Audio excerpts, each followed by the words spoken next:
દક્ષિણ ગુજરાત માટે જીવાદોરી સમાન ઉકાઈ ડેમમાં હાલ પૂરતું પાણી ઉપલબ્ધ છે। તાપીના ઉકાઈ ડેમમાં જળ સપાટી હાલમાં 334.39 ફૂટ છે અને ડેમમાં પાણીનો જથ્થો 4926.00 MCM પાણીનો જથ્થો ઉપલબ્ધ છે, જે ગત વર્ષની સરખામણીએ 3% વધારે છે અને આ સ્થિતિમાં દક્ષિણ ગુજરાતના લોકો, ઉદ્યોગો અને ખેતી કરતા ખેડૂતો માટે આ ઉનાળામાં પાણીની તંગી નહીં વર્તાય। ઉકાઈ ડેમના કાર્યપાલક ઇજનેરના જણાવ્યા મુજબ હાલનો જથ્થો દક્ષિણ ગુજરાત માટે આગામી 2 વર્ષ સુધી પૂરતો રહેશે। ઉકાઈ ડેમમાં 75.67% પાણીનો જથ્થો છે, જે ગત વર્ષની સરખામણીએ 3% જેટલો વધારે છે। ઉકાઈ ડેમમાં આજની સ્થિતિએ 334.29 ફૂટ જેટલું પાણી છે, જે ગત વર્ષે 332.76 ફૂટ હતું।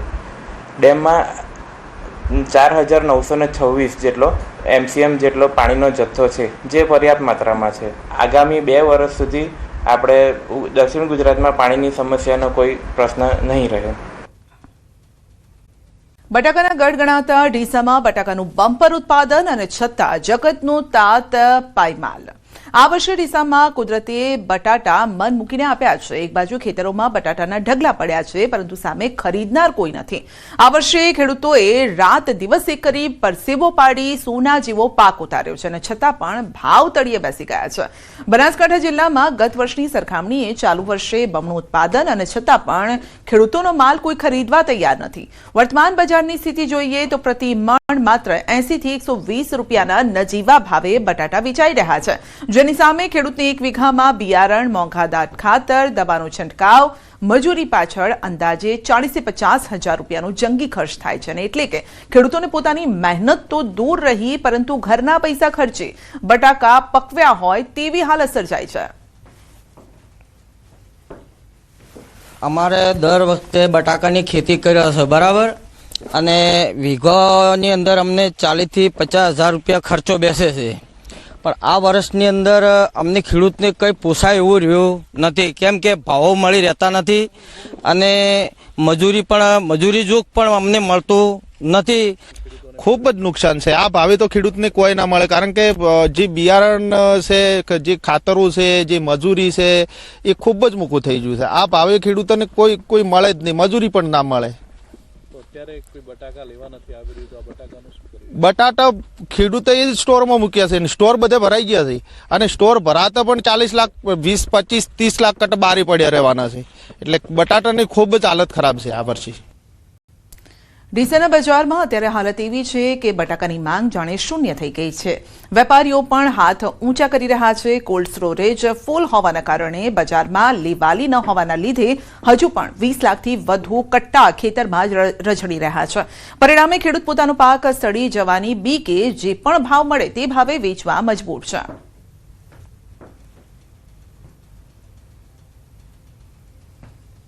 અત્યારે ખરીદીને અમે તો કશું છે નહીં, ખેડૂત થકું જ એનો નિકાલ કરવામાં આવી રહ્યો છે।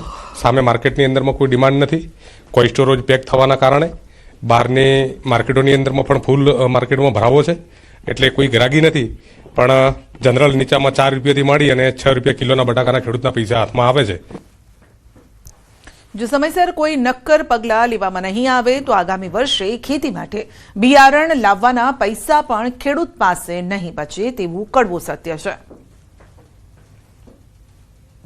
બટાકાના ભાવ ગગડતા હવે ખેડૂતોને રોવાનો વારો આવ્યો છે। ડીસા સહિત બનાસકાંઠા જિલ્લામાં આ વખતે બમ્પર ઉત્પાદન થયું છે, પરંતુ જે ભાવ છે તે ભાવ નથી મળી રહ્યા, તેને લઈને ખેડૂતો મુશ્કેલીમાં મુકાયા છે। આપણે દ્રશ્યો બતાવીશ કે આ બટાકાનું ખેતર છે અને મોટી સંખ્યાની અંદર ખેડૂતો દ્વારા જે બટાકા વાવવામાં આવ્યા હતા તે બટાકા અત્યારે કાઢીને મૂકવામાં આવ્યા છે, પરંતુ આ બટાકા ખરીદવા માટે કોઈ તૈયાર નથી।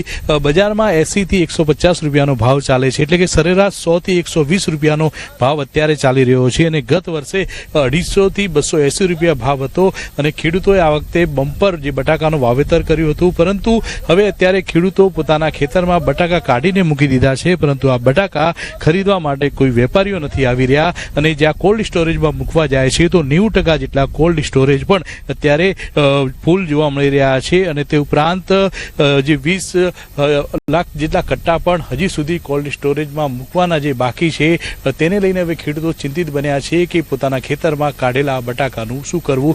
ખેડૂતો માંગ કરી રહ્યા છે કે સરકાર આ વખતે પણ બટાકાને લઈને ખેડૂતો માટે કોઈ સબસિડી જાહેર કરે અથવા પછી કોઈ યોજના લાવે. કિશોર તુવર, ન્યૂઝ 18 ગુજરાતી, બનાસકાંઠા. મારા બાલ બચ્ચાને પીરાવું હું ને સરપંચ પણ પાણી લખાવે ત્યાં હવે આવીએ તો ભાગમાં આવે તો પાણી નીકળ ગામ વિસ્તારમાં દુનિયાની માણસો છે તો કઈ પાણી ભાગમાં આવે ને તમે પીએ હું આવ્યા પાણી ભરવા પણ ટાંકો ખાલી છે એટલે પાણી અમારા ભાગમાં આવ્યું નથી. અમે પાણી શું પીએ? અમારે દૂર દૂર ખેતરે પાણી ભરવા જવું પડે છે. અમારે એક જ બેરું પાણી આવે, સરપંચ એક બેરું ભરવા દે તો અમારે પૂરું ના થાય, અઠવાડિયું પણ ના ચાલે પાણી. એટલે રજૂઆત અમે બધા ઓફિસે કરેલું છે, લેખિતમાં કરેલું છે, મૌખિક બી કરેલું છે, પણ આજ દી સુધી કોઈ નિર્ણય આવ્યો નથી. ત્યારે મારા ગામ લોકો એવું કહે છે કાલ સુધીમાં પાણી નહીં થાય તો રોડ સક્કા જામ કરવાના છે, કારણ કે સ્કૂલની અંદર બાળકોને પીવા માટે પાણી છે નહીં. તો આ આટલા ગામોમાં જે બધી ભૂતિયા કનેક્શન છે એ જો નાબૂદ થાય ને તો અમારે પાણીનો ફોર્સ વધી જાય. અમે ગાંધી ચિંધ્યા રાહે જશું અને આનો મોટામાં મોટો પડઘો પડશે ને રજૂઆત કરશું. છેલ્લા 2-4 દિવસથી ઉનાળાએ પોતાનું આકરું સ્વરૂપ ધારણ કર્યું છે અને ગીર સોમનાથ જિલ્લાની અંદર 2 દિવસ પહેલા 41 ડિગ્રી ટેમ્પરેચર હતું, તો ગઈકાલે પ્રવાસન સ્થળ દીવની અંદર પણ 42 ડિગ્રી જેટલું ટેમ્પરેચર હતું. અને ત્યારે કહી શકાય કે હજુ ઉનાળાની શરૂઆત થઈ છે. ત્યાં જ ગીર સોમનાથ જિલ્લાનું જે ધામળેજ ગામ છે અને ધામળેજ ગામની અંદર પાણીની સમસ્યા છે તે લાંબા દિવસોથી જોવા મળી રહી છે. ખાસ કરીને અહીંના લોકો છે તે પાણી માટે દર ભટકી રહ્યા છે. જોઈ શકાય છે જે પ્રમાણે આ ગામની મહિલાઓ છે અને આ મહિલાઓનું કહેવું છે કે છેલ્લા કેટલાક દિવસોથી એટલે કે 1.5 મહિનાથી આ ગામની અંદર પાણી છે તે નથી આવી રહ્યું. ક્યાંક ને ક્યાંક સરપંચ પણ હવે પાણીની રજૂઆતને લઈને થાકી ચૂક્યા છે, કારણ કે આ જે ગામના સરપંચ છે તેમના દ્વારા સાંસદ, કલેક્ટર અને પાણી પુરવઠા સહિત તમામ લોકોને રજૂઆત કરી છે, પરંતુ કોઈ પણ તંત્ર છે તે આ ગામ સામે જોતું નથી. ને આખરે સરપંચ છે તે પોતે પણ થાક્યા છે અને હવે સરપંચ કહી રહ્યા છે કે આવતીકાલ સુધીમાં જો પાણીની સમસ્યા દૂર નહીં થાય તો રસ્તા રોકે અને ચક્કાજામ કરવામાં આવશે. અને સાથે સાથે સાંસદશ્રીની જે કાર્યાલય છે ત્યાં પણ ગામની જે અંદાજિત મહિલાઓ છે તેમને ટ્રેક્ટરના માધ્યમથી સાંસદની ઓફિસ સુધી લઈ જવામાં આવશે, કારણ કે દર વર્ષે જ્યારે ઉનાળાની શરૂઆત થતી હોય છે ત્યારે આ ગામની અંદર ભૂતિયા કનેક્શનના કારણે પાણીની સમસ્યા છે તે વિકટ બને છે. ત્યારે સરપંચ છે તેઓ પણ હવે હાલ થાક્યા છે. દિનેશ સોલંકી, ન્યૂઝ 18 ગુજરાતી, ગીર સોમનાથ. ગીર સોમનાથના સૂત્રાપાડાના ધામળેજ ગામમાં પીવાના પાણીની સમસ્યા સર્જાય છે. છેલ્લા 1.5 મહિનાથી ગામમાં પાણી આવતું નથી અને જ્યારે દર વર્ષે ઉનાળો આવતા સ્થાનિક લોકોને પાણી માટે ભટકવું પડે છે.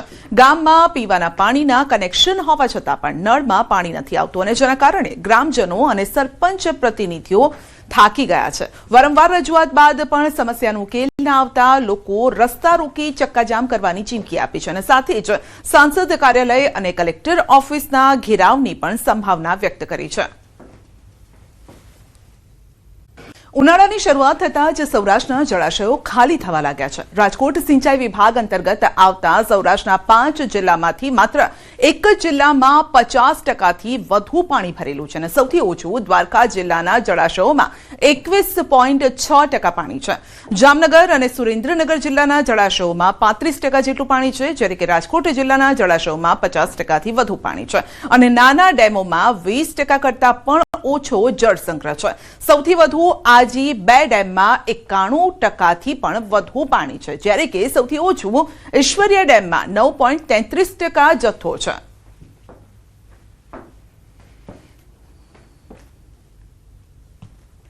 દેવભૂમિ દ્વારકામાં 22%, જામનગરમાં અંદાજે 38%, મોરબીમાં 50%, રાજકોટમાં 53% અને સુરેન્દ્રનગરમાં 40% ડેમ ભરાયેલા છે. જે કોર્પોરેશનના બોડી હોય છે એ લોકોનું આયોજન હોય છે રિક્વાયરમેન્ટ એ લોકોની વોટર સપ્લાયની, એ મુજબ વિભાગ દ્વારા ડેમોમાં પાણી ઠલવવામાં આવશે.